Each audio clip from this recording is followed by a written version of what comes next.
হ্যাঁ, সঠিকই বলেছেন যে বাংলাদেশ একটা ফ্যাসিবাদী সরকারের পতনে দেশের জনগণ ঘটিয়েছে, সফল হয়েছে। এবং সেই ফ্যাসিবাদী সরকারের আমলে যে গণহত্যা হয়েছে, যে গণতন্ত্র হত্যা হয়েছে, মানবতা বিরোধী অপরাধ হয়েছে, সেটা এদেশের প্রচলিত আইনেই বিচার হয়েছে এবং আন্তর্জাতিক মানদণ্ড অনুসরণ করে। এবং সেই ফ্যাসিবাদের আমলে প্রতিষ্ঠিত যে আন্তর্জাতিক অপরাধ ট্রাইব্যুনালের নামে যে একটা ট্রাইব্যুনাল তৈরি হয়েছিল, তারই পুনর্গঠন করে বিচারটা হয়েছে। এবং এই বিচার ছিল জনগণের দাবি, এই বিচার ছিল মানবতা বিরোধী অপরাধের জন্য একটা দৃষ্টান্তমূলক শাস্তি প্রত্যাশা ছিল, শুধু বাংলাদেশের মানুষ না, সারা বিশ্বের মানুষের প্রত্যাশা ছিল। যে দুটি দেশের কথা আপনি বললেন, সেই দুটি দেশেরই একটি দেশ থেকে তো আমরা স্বাধীন হয়েছি ৭১-এ, আরেকটা দেশ স্বাধীন হওয়ার পর বাংলাদেশে কর্তৃত্ববাদী একটা চিন্তা তাদের ছিল, একটা আধিপত্যবাদী চিন্তা ছিল। বাংলাদেশে এই তাদের পছন্দের একটি দলকে জনগণের রায় উপেক্ষা করে অথবা জনগণের রায় ছাড়াই ক্ষমতায় বসিয়ে তাদের স্বার্থ উদ্ধারে ব্যস্ত ছিল আমাদের প্রতিবেশী দেশ ভারত।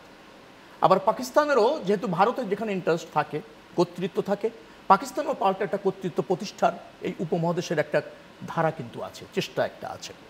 আবার তাদের কিছু অনুসারীও দেশে আছে যারা এই দেশটা একসময় চায়নি, তাদের কিছু অনুসারীও এখানে আছে। যার ফলে ওই দুটি দেশ হয়তো এই বিচার বা এই অপরাধ অথবা ধরেন এই অপরাধী যারা আছে কারো না কাউকে প্রোটেক্ট করার একটা মানে মানসিকতা তাদের আছে। আবার বিচারটা যেভাবে হয়েছে সেটা আরও দৃঢ়ভাবে হোক, আরও মানে ব্যাপ্তি আকারে হোক, সেই ধরনের প্রত্যাশার কিছু মানুষ আছে।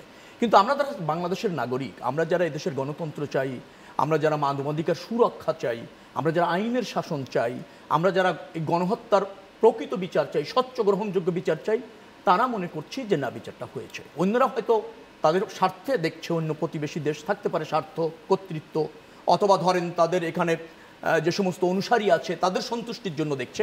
বাট বাংলাদেশের মানুষ এবং বাংলাদেশের রাজনৈতিক দল যারা ফ্যাসিবাদ বিরোধী ছিল, বিশেষ করে বাংলাদেশ জাতীয়তাবাদী দল, আমরা দেখছি যে না, একটা অপরাধের বিচার হচ্ছে, যে প্রক্রিয়া হচ্ছে স্বচ্ছ গ্রহণযোগ্যভাবে হচ্ছে।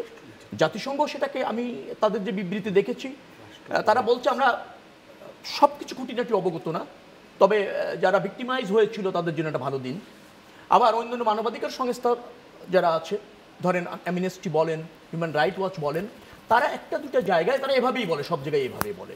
ধরেন সর্বোচ্চ শাস্তি ফাঁসি হয়, সেটা অনেক মানবাধিকার সংস্থা পছন্দ করে না। আবার একটা জায়গায় তারা বলতে চেয়েছে যে আসামির প্রেজেন্স ছিল না, আসামির বক্তব্যটা নেওয়া যায়নি, অথবা আসামি তার পছন্দের আইনজীবী নিয়োগ করতে পারেনি, অথবা সাক্ষীদের প্রত্যক্ষভাবে জেরা করা যায়নি। এইরকমের কয়েকটা জায়গা তারা মানে বলেছে যে আন্তর্জাতিক মানদণ্ডের ক্ষেত্রে এটা কিছুটা হলেও ব্যত্যয় ঘটায়, অথবা তাদের দৃষ্টিতে ব্যত্যয় ঘটায়। কিন্তু মনে রাখা দরকার, যে আসামি পালিয়ে থাকে দেশের মধ্যে না, আন্তর্জাতিক শেল্টারে অথবা আঞ্চলিক শেল্টারে, সেই আসামিকে প্রেজেন্ট করে তার বক্তব্য নেওয়ার সুযোগ থাকে না, অথবা তার প্রত্যক্ষভাবে আইনজীবী নিয়োগ করারও অনীহা ছিল, বিদেশে পালিয়েছিল। আর যেহেতু সাক্ষীদের জেরা করার জন্য আসামি নিজেই তার আইনজীবী নিযুক্ত করতে পারেনি, সে জায়গাটা কিছুটা ব্যাপ্তি হতে পারে। পলাতক আসামির বিচার যে প্রক্রিয়া হয়েছে স্বচ্ছভাবে হয়েছে এবং আমার মনে হয় যে মানুষ বিচার পেয়েছে।